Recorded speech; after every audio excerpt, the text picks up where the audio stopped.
Hello, Keith Rucker here at VintageMachinery.org. Guys, today we are back out here in the shop and going to put together another little episodes of Odds and Ends for you. I've got stuff stacking up again over on my workbenches and tables, and need to work through this stuff and share with you some cool new tools, acquisitions, viewer mail, etc. that's come in the shop since the last time we did one of these. Something we do fairly routine, and some of you guys love this video format, some of you hate it. But I do it anyway because I hear a lot of you say you really enjoy seeing the different tools and learning about new things that you didn't know about. So we're gonna come in here and show you what we got for today's episode. Let's jump in here and get started. So first item here is a little item that was actually gifted to me by a local friend, a gentleman I used to go to church with a long time ago, and used to work with indirectly, I guess, when many years ago when I had a job. He worked for the same organization I did, and anyway, known him for a long time. He stopped by and just kind of dropped this off. I'm not going to mention his name because he didn't tell me for sure it was okay to do that, but told me he was up on vacation in North Georgia a while back, came across this little Starrett box in a little antique / junk store, whatever, looked inside, and boom, look at this cute little micrometer. So this is kind of an unusual one. This is a Starrett micrometer. It is number 576. It measures to a 1/2 inch. So most micrometers go to a 1 inch. This one goes 0 to 1/2 inch. And you say, well, why would they do that? Well, in this case, this micrometer was intended for a special purpose. And up here on the top, if you look, the little anvil that it goes down on, it's not squared off. Let me see if I can get that back behind something. It's rounded over. It's a ball on this side. What is this good for? Well, what this would have been used for is for measuring tubing. So if you had some round tubing and you wanted to get the wall thickness of it, because round tubing, if you have a square shoulder, because it's curved on that inside, it hits on the sides of the anvil rather than in the center. But with one of these sides being rounded, you can put that on the inside. The square one you can measure on the outside, and you can measure the thickness of your tubing. And most tubing is 1/2 inch or less in thickness, so that was the reason it's only a 1/2 inch diameter or 1/2 inch thickness micrometer. But anyway, really cool, very nice, ratchet. It's in excellent condition. Looks like it's hardly been used. The box looks like it probably spent a lifetime in someone's toolbox, but I don't think the tool was hardly ever used. And that is something that I did not have in my collection of micrometers and measuring tools. And I've ran into this problem before. In fact, not too long ago, I think it was on the Stoker steam engine. I was needing to measure it wasn't tubing, it was actually a bearing, but it had the same problem. It was kind of a round in shape, and putting a micrometer in there wouldn't give you a good measurement. If I'd have had this little micrometer, I might have been able to use it. So anyway, very handy little tool. I'll be glad to add this to my arsenal of tools. Let me run that down so it'll fit back in the box. I'm gonna put that over in my cabinet and have it when I need it. And Mr. Gary, I'll just mention you by first name. Thank you very much for bringing that to me. He also brought some other stuff when he came. I'm not going to show all that. It's just some like Allen wrenches and some sockets and things like that. But this was worthy of showing you guys. So I did include that in here because you may not have seen one of those before. Up next, I actually had 2 different viewers send me some of this quick switch tool holders that I can use over on my horizontal boring mill now that I've got the holder, the proper piece that these plug into. So these are really handy for working on that tool. Basically, you can put different tools in these, and I can very quickly and easily swap them out. I've talked about that. We've done some videos over there on the horizontal boring mill. I actually used the mill in a job recently. It was in a recent video where I actually was able to use some of this quick switch tooling. And very greatly appreciate the guys that have been sending this stuff in because I've been putting together a nice collection. Pretty much got the basics of what I need now, but I'm sure there'll be some specialty pieces that I need to dig up from time to time. But in this collection, first off, most of these came from Jeffrey Rottenberg up in Minneapolis, Minnesota. This one here is just a collet holder. I'm not sure what size collets these take, but it's got a little tapered collet that you can put in there. These do some type of, they say blitz on them. I'm not familiar with exactly what this is, but this is another kind of quick change holder. You pull it in, you push it in there, some little ball detents in the back. Again, I'm not exactly sure what those hold, but I got 2 of those. These up here are basically adapters to allow you to use Morse taper tooling. So if you got anything that has a Morse taper shank on it. So it's a number 1 Morse taper. I think this is probably a number, was it a number 2 or 3? And I think these are 3s. So I think this is a 1, 2, and there's 2 number 3s. This one here has a Jacobs taper on there. This is for putting a drill chuck on. I need to come up with a couple of size drill chucks to put on some of these. I've got several of these Jacobs tapers holders, but I need to come up with some drill chucks to put on those. Another quick change thing similar to up here. This is a different size, but or maybe that is the same size, just a little bit different. And this one here was sent in by John Holder out in Texas, and it's another collet holder. This one here takes a, I think it's a double Z collet. So yeah, so it's a little tapered collet there, and you can get different sizes on there. I don't have a set of double Z collets, but I got a nice holder for them, so I maybe need to be on the lookout for a set of collets as well. But anyway, again, thank you to the guys for sending these in. These are extremely handy. I'm going to put them back in my cabinet there by the horizontal boring mill, and you'll be seeing these in jobs coming up as we use that mill for different operations. These will be extremely handy. Thank you, guys. Next, we got some literature here that was sent in to be scanned over on the VintageMachinery.org website. Which, as you guys know, we do a lot of scanning, getting the documents and stuff saved. In fact, I spent some time this past week working with one of my viewers out there that's been to the shop several times, and he's actually took a bunch of boxes of stuff home to scan and put up there on it, which is greatly appreciated because I'm overwhelmed with this stuff. So I'm recruiting help, I guess, in the scanning world. But anyway, Craig Wise up in New Jersey sent along a couple of documents that he had. First off, this is one for a do more grinder. These are like the little grinders that you put on your lathe for doing mostly OD grinding, but you can also use them for internal grinding. We got a Brown & Sharp number 2 and 2B surface grinder. Got a parts manual, operation and parts manual, and then some Klugman stuff here. So anyway, cool. That's a pantograph. Oh, that's neat. So, and then, yeah, another pantograph. So pantographs, if you're not familiar with these, you can kind of trace something or on a large, and it kind of scales it down. You can adjust the linkages in there to scale down something or scale up for that matter. So real handy machines, kind of old school, but they're really handy. So anyway, thank you very much. I will get this stuff put into the stack to scan, and we'll get this stuff put up on the website as soon as we possibly can. And thank you, Craig, for sending that along. So up next here, got a set of punches that was sent in by Eric Booth up in New York. So this was actually a little bit of a surprise. He told me he had some, round punches, like you punch holes in sheet metal or whatever. I use these a lot in electrical boxes for conduit, and I've got a set of these, for doing the standard knockout sizes for different conduits. And when he said that, that's kind of what I was expecting, was a set of those, which I've got a set of them, but these are nice to have around. I was not expecting to get as complete of a set that he has. So these are what's actually called radio chassis punches.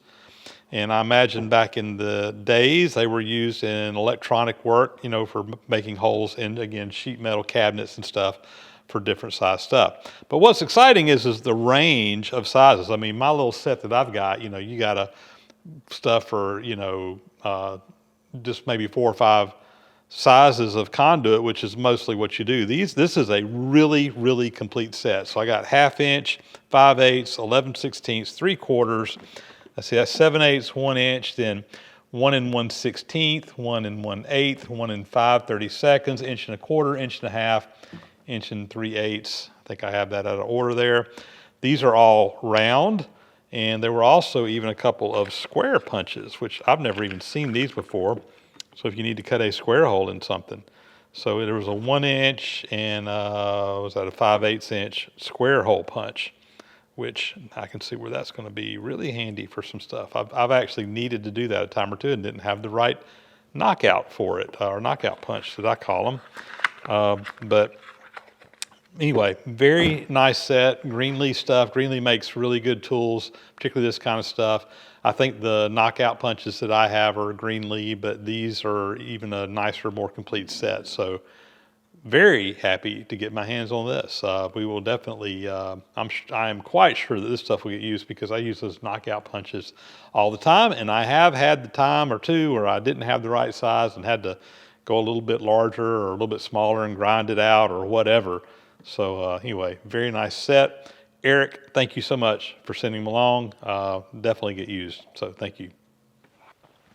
Up next, some more books and literature. This was sent in. I'm not sure exactly who sent this in. I got a little decal in here from Bigelow Gun Works, and the return address is in Arkansas. And that's about all I got, guys. I don't have a name that I saw anywhere on it.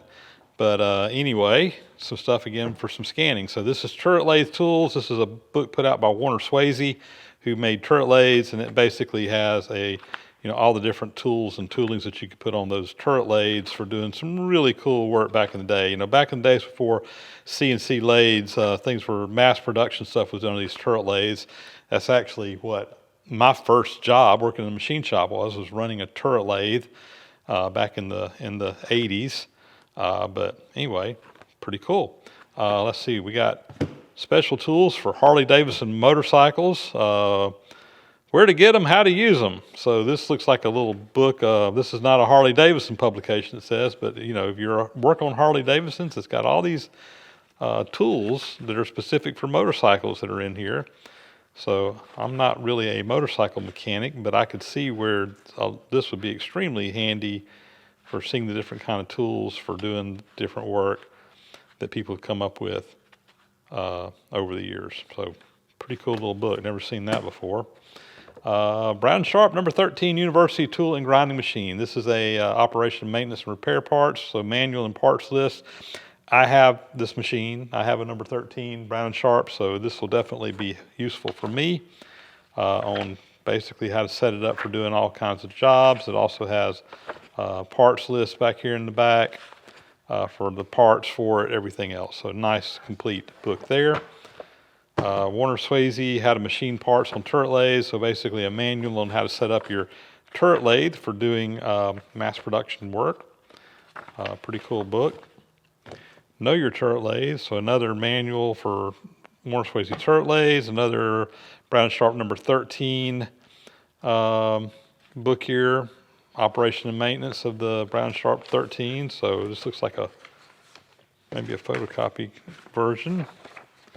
Oh, it's got the regular copy back here as well. So anyway, we'll figure all this out when we go to scanning it. And this is for a Wells Index. What's this?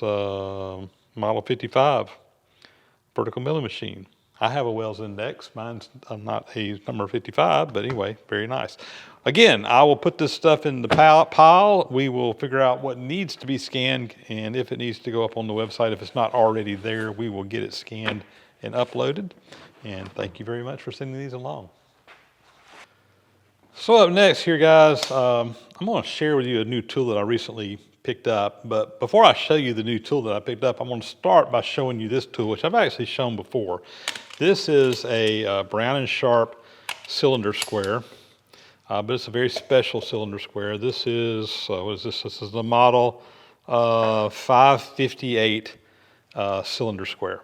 And what's cool about this is it has two sides depending on which way you put it up. So this end up here, when you set this on a surface plate, it is perfectly square all the way around this. So if I wanted to check the squareness of something, like I've got this little angle plate here, I can bump that up against there, and you can just kind of look down the side of it, and you can take a flashlight line in there and see if there's any gap in there or whatever, and tell if it's a square or not. But what a regular cylinder square, this one will, but what a regular cylinder square won't tell you, if something is out, how far out is it?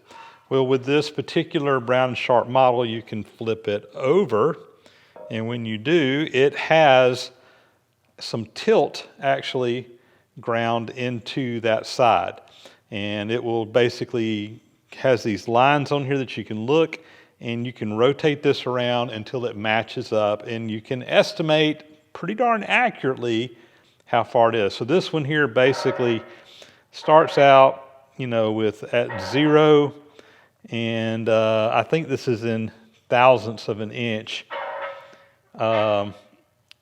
Reading over here on how far of a tilt it is. So what you can do is you can come in here, you put the 0 up against it, and you can start rotating this around until you don't see that line in there anymore, and it will tell you how far out of square it is over the length of this cylinder square.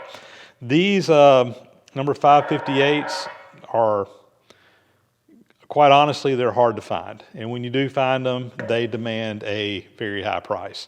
I was very fortunate that I picked this one up quite some time ago before the prices kind of got crazy on them. And it's been a nice tool that I use occasionally. It's not something I use every day, but when you need it, it really comes in handy. I showed this because I recently picked up this one, which is very similar to it. You see it basically has the same little setup on here, but it's obviously, this one's not made by Brown and Sharp, but and it's larger in diameter, same height, but it works exactly the same. It has the little lines on there for, it goes to 1.2 thousandths, which is the same number. But this one is made by the Prince Tool and Die Company out of Liverpool, New York. Never seen one before. Well, I have to give credit where credit's due. Actually, some of the guys that recently took one of my scraping classes saw this on eBay and shared it with me, and we had a discussion about it. And a couple of those guys did some quick digging and looking, and turns out that there were two brothers with the last name Prince that had this company. They invented this. They have a patent for it. And they started manufacturing these, and at some point, I think it was in the early 1950s when it was patented, but then they sold the rights to it to Brown and Sharp. Brown and Sharp started manufacturing this version of it. So this is kind of a very early example made by the company, the guys that actually invented this particular type of cylinder square. And this is the only one I've ever seen. I'm sure there are others out there, but the Brown and Sharp one is extremely rare, or I'm going to say rare. This one here, I would say, is extremely rare. It's just interesting to me. I ended up throwing an offer at the guy on eBay, and we worked out a deal. I bought it to put in my collection. I don't know that I really need it because I've already got the Brown and Sharp. It really does the same thing. But just from a coolness standpoint, I thought it was pretty neat. And I really just kind of wanted to share it with you guys because to me, it's just neat to see the original product made by the company that invented this tool before they sold the rights to Brown Sharp, and Brown Sharp started manufacturing it. Up next, guys, here, something to share with you. I don't know if you guys have seen this tool before. And an opportunity here to acquire one of these tools. So what I've got here is a set of what was called pie tapes. And these pie tapes are basically a little tape measure that you can wrap around a round object, and it basically has the pi function built into it that will convert the circumference of a circle into the diameter. So instead of reading the circumference on this measuring rule, is calibrated to tell you what the diameter is based off the circumference using the pi function. Now These come in different lengths. So this one here measures a diameter between 2 and 12 inches. This was between 12 and 24 inches, 24 and 36, 36 and 48, and this one is 48 to 60 inches. So obviously some very different lengths. And the story on these guys is that I'm not going to totally disclose everything because for some various reasons, but a museum that I have done some stuff with in the past, they basically have bukus of these things. They have a drawer full of them. I mean, there's probably 75, 80 of these in different lengths and what have you. They are wanting to liquidate them and basically take the money and use it back to their museum. So they've asked me if I would help by selling these. And my deal here is, guys, is that if you're interested in purchasing one of these, I will sell them to you. And then at the end, I'm just going to write them a check. And that's going to be a donation back to their museum that they can then convert to cash and use for other things that they need. So again, I've got quite a few of these. If you are not familiar with these, go price them. A new one, if you go purchase a new one from, MSC, Traver, something like that, these are about $200 each, okay? Even on eBay, used ones that I saw, I mean, a cheap one was going for $50, and some of these things were going for, even a used one for $100, $125, something like that. So here's the deal. We're going to sell these for $30 each. Bargain. Honestly, you could turn around and probably sell them on eBay and make money, but we got enough of these at $30 a piece.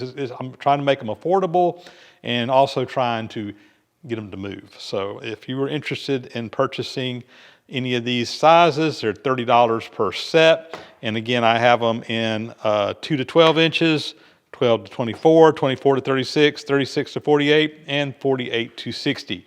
I will sell these on a first come, first served basis for the different sizes. I have different numbers available in each size. Just send me an email and tell me what you want. And what I will do is as long as I have those sizes, I will get back with you. I'll invoice you. You can pay for these either using PayPal or Venmo online, or if you're local and want to come by and pick them up, you can always bring green hard cash, which is always a good option as well. So anyway, opportunity. Now, I thought I would show how to use one real quick in case you've never seen one. So what I did, I just went ahead and I grabbed the cylinder square we just had, and we're going to check the diameter using one of these pie tapes. All right, so we're looking at probably somewhere between 2 and 3 inches in diameter. So I'm going to use this one here that measures between 2 and 12 inches. Basically, you just pull this out, and it's it has a scale measured in here that you can read, and this is reading in actual diameter, not circumference, but diameter. You take the tape, you wrap it around the part, and you come in here and you can actually read this out. So let me see if I can get a little bit closer view of that where you can maybe actually be able to read it. All right, hopefully you can see this. This is kind of hard to see. But if you read on here, there's a 0 line on the bottom, and on the top, you can actually read this out. And this is going to be calibrated similar to a micrometer, and every line on here is 25 thousandths of an inch.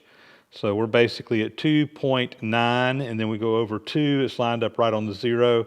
So that's 950 thousandths. Now, if it didn't line up right on the number, there's a vernier scale over here, and you just go along that scale until you find the number that lines up with any number above it.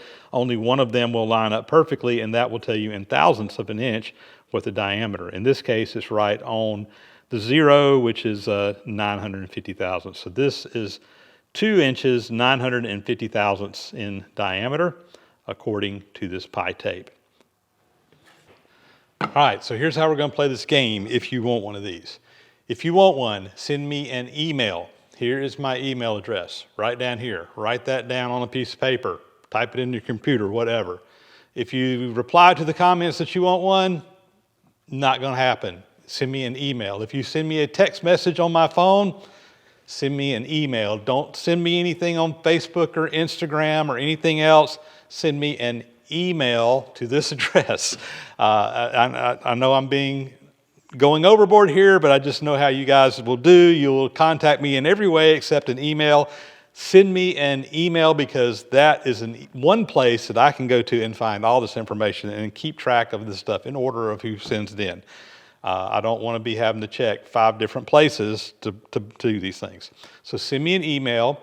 Tell me what sizes you want. Again, we have 2 to 12 inches, 12 to 24, 24 to 36, 36 to 48, and 48 to 60 in inches. No metric. This is all inches. Sorry if you metric guys, but these are all inches. So there's 5 different sizes. Let me know which ones you want. Also, send me your address that you want them shipped to, and let me know if you want me to send you an invoice or through PayPal, Venmo, or whether you want to pick them up in cash. I will calculate a total for you. I will also calculate the shipping charges, whatever they are. I will charge you actual shipping charges on what it costs for me to ship these to you. If you want to ship them halfway around the world, we can ship them halfway around the world. It gets expensive to do international postage, but if somebody wants to do it, as long as you're paying for it, it's fine with me. So anyway, email, your name, your address, the sizes you want, and how you want to pay for it. That is the information that I need in the email, and I will invoice you, and I will sell these again until they run out. And if we run out of a size and somebody comes in late, I will let you know what's available, and you can tell me whether you want to purchase them, and we will go from there. And guys, just also, I will get to these as quick as I can. I know from past experience doing this, I get overloaded with messages. It may take me a couple of days to get back to you and respond. By the time this video goes live, it's going to be over Thanksgiving week here in the U.S. I'm traveling and on the road some. I'll get back with you as soon as I will, and and let you know what's going on, whether you got one, got all of them, what it is, or whether we're sold out or whatever. I will communicate that with you as soon as I possibly can. All right, there you go. Hope you guys will want to get some of these because they're cool and they're useful. So another item I want to show you guys that recently, this is another purchase that I made recently that I found. I actually had a viewer contact me, letting me know he had this available and wanted to know if I was interested in purchasing it. This is not it, but I'm going to show you this first. This, for you guys that have seen it before, is what is called the Fell All-Way Precision Level. This is a level that you can lay up on there. It has kind of a bubble in the top. It has lines, whatever. There's a big round bubble when this is level. And what's cool about it is it not only shows you the level in one plane, it shows you level kind of over the entire plane. So you can see how far out in any direction your part is, and it will let you kind of know how to adjust it. If you're adjusting a machine, typically you have to have 2 levels or move your levels 90 degrees to one another to get it level in all directions. This gives you the entire picture in one glance. This is also a very precision level. Every line in there represents a 1/2 of an inch per foot. So over 12 inches, if I were to slide something 1/2 inch or 1/2 of an inch up under one side, it would move the line, move the bubble 1 line. And again, to give you an idea of the kind of crazy accuracy this is if I were to if I had this level perfectly flat and leveled, if it was leveled out, and I picked up one side and put a human hair up underneath it. Human hair is approximately 3/1000 of an inch. That's 6 lines. That basically is the resolution of this level. So this is for doing very fine adjustments and getting something really, really flat. These levels were made back, I think they started making them in the 1930s, early 40s. I know they were making them during World War II. They were so sought after that during World War II, that to get one, you had to have permission from the government. It was actually kept track of because they didn't want our enemies to be able to get these levels because they were so useful for doing precision work. This is the size that is most common. This is what they called the Type A level. This is what they started making. And this is when you can find one. These are hard to find, guys. I hear from people all the time looking for these and want to know if I know where someone can find one. You just have to be persistent to find one because they are not very common. But this is the Type A level. Later on, I don't know exactly what year, Fell started making their Type B level. And basically it's the exact same thing, it's just a smaller version of it. And you see the exact same bullseye thing in here, whatever. This is just the smaller version of it. These are less common than their bigger brothers. They were made over a shorter period of time. I don't know the exact years, but you can I think there's 3 different versions that I'm aware of these. The first one is kind of an all cast iron. I used to have one of those. I actually sold that one to Adam Booth, but they later went with the one that kind of has this plastic type material, and the reason for that is to give an insulation so your body heat does not affect the level. And then the later ones kind of were this, had this like piece on here. They had this type of top on them, and also they had kind of an insulator in here to kind of keep the heat from being able to affect the level. But this type B, again, I've actually been wanting one of these. I've had a need for a small one where I couldn't fit the big one, but you just never see these. You just never see them. And I had a viewer reach out to me, said they had one available, and I bought it from him. Very, very thankful to be able to get my hands on it. Anyway, I wanted to share that with you guys because, again, one of the things people like about odds and ends is seeing unusual tools that you may not get to see every day. These fail precision levels, all-way precision levels are such an example. And very happy to have this in my collection, and this will be something that gets used a lot because I use this one a lot already. All right, up next, we got some viewer mail that was sent in by Tom Danino. I hope I'm saying that right, down in Florida, who has sent stuff in before. Anyway, very nice. Got a couple things. Number one, he sent me an assortment of oil cans, which is cool because I like old oil cans. Again, one of those just things that I have a thing for. Nice assortment. Some of these are the Eagles. See, this one's an Eagle, number 58. This is an Eagle, but different kinds, whatever. Anyway, this is an Eagle. I don't know who made all of them. I just see that on this one's an Eagle, although it says True Test on it, but on the top it says Eagle. It's the same type as this one. Anyway, some cool little cans, but really what's the main thing he sent along was what's in this box. And what is in this box? This is kind of another neat item. So what this is for tapping holes. It is a piece that you chuck up in whatever. You put in a drill press, you put on your lathe, and it is adjustable so that you can put different amounts of tension on this. You got collets in here to fit the square tops for different size taps, and you basically can feed this in, and it is with the clutch inside of this. Whenever a certain amount of pressure gets on it, it starts slipping. So again, you just move this up and down. It's calibrated on the side. There's some numbers. I don't know exactly what they mean, but 3, 4, 5, 6. I imagine as you get down, it tightens up the clutch in there. But the nice thing about this is if you're using this, a lot of times if you're power tapping on a drill or a mill or whatever, if the tap gets bound up too much and the force is too strong from your machine, you can bust a tap. With this, the clutch will slip before the tap breaks. They're extremely handy if you're tapping down into a blind hole so that it goes down to a bottom. The tap bottoms out in the bottom, and again, you can break a tap really, really quick doing that. With this, it would just slip, and then you could back yourself back out without any problem. So anyway, nice little tool. I've never really used one of these before. I've used tapping heads, which is a different thing. It actually has a little reversing gear in it, but this is more just to keep the tap from breaking. But anyway, I'm anxious to try this out here one of these days soon. Every now and then I do some power tapping, so maybe we'll break this thing out and try it out. Tom, thank you.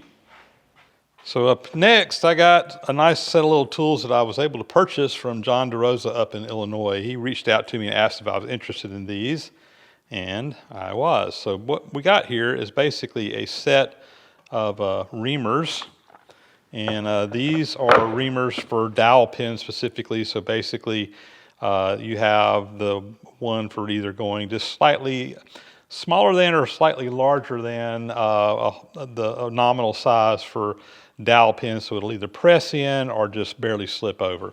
And there's actually I actually got 2 of these sets from him. There's this one and also this one. This one here, the first set's kind of a mixed set. I think it's even missing one. This one here is all made by L&I. Very nice set of reamers, again, for gauge pins, or not gauge pins, or dowel pins. So anyway, I've got some of these sizes, but I didn't have a whole set of them. So anyway, again, nice to have these. And when I'm working with dowel pins, don't do a lot of that, but I actually needed one the other day, and I was able to find a reamer over there in my drawer full of reamers. But having a nice set like this will be much nicer. John, thanks for reaching out to me, and he gave me a good fair price on these, and I appreciate that. During one of my recent scraping classes, one of my students actually brought along these and let me have them, and that was John Germain, who is from up in Oregon. And basically what he brought along was a motor starter. This is a size 0 magnetics motor starter. Nice to have this kind of stuff because I'm always bringing in old machines and have to do the electrical work and change out motor starters and what have you. So I like to have a few laying around, and this one is a brand spanking new one in the box. He also brought along some Allen Bradley push button starters. This is the kind that I use for a lot of stuff, the style, and anyway, nice to have some of these extra laying around as well. So John, thank you very much. I'll put them in my collection of electrical miscellaneous stuff, and they'll get used, I promise you. And finally, last item I think for this episode is going to be this little set of orange tool trays, 3-piece set. This was sent in by Jay Jason as a gift. He just sent his appreciation on the channel. And these are just some little kind of rubber tool trays that you can work on. I can see these being extremely handy when I'm taking things apart or what have you, to put both tools in as well as parts in or what have you. And these kind of nest as well.